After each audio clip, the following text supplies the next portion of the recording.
яғни біз әр жерде әртүрлі тойлап жатқанда біздің әр салт дәстүрімізді көрсетіп, ұмытып бара жатқан дәстүрлерді қайтадан жаңғыртып, білмегенімізді қайтадан келе жатқан ұрпаққа көрсетіп отыратын жалғыз мейрамымыз осы Наурыз мерекесі екен. Ал енді Наурыздың анықтамасы бұл жаңа жыл мерекесі, күзде көктемнің алғашқы күні болып есептеледі және бұл қай күні тойланады? 20-шы наурыз күні тойланады екен.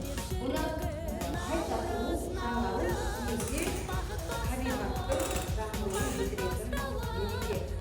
Бірінші сұрақ, наурыз қай күні тойланады? 21-ші, 22-ші наурыз.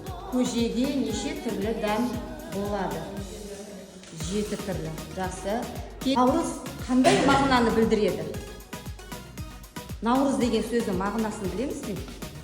Жылда айтамыз, парсы тілінің сөзі қалай? Жаңа, нау деген, рыз деген күн. Ендеше қандай? Жаңа күн деген мағына. Бауырсақ, бешбармақ, қор, қымыз, шұбат, наурыз көже,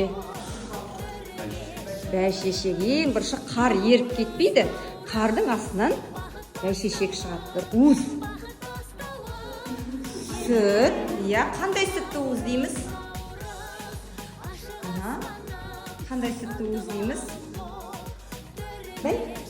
Наурыз айды. Кімдер бастауыш айтып жүр? Наурыз айы, сосын сәуір, сосын мамыр. Ақ мол болсын, да барсаң, жол болсын.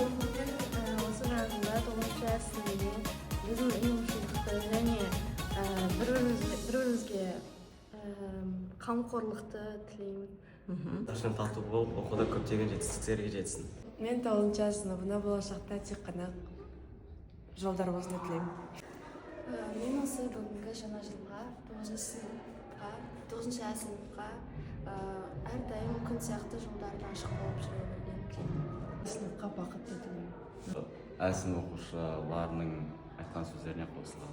Мен 9-шы сыныпқа татулық пен сәттілік тілеймін.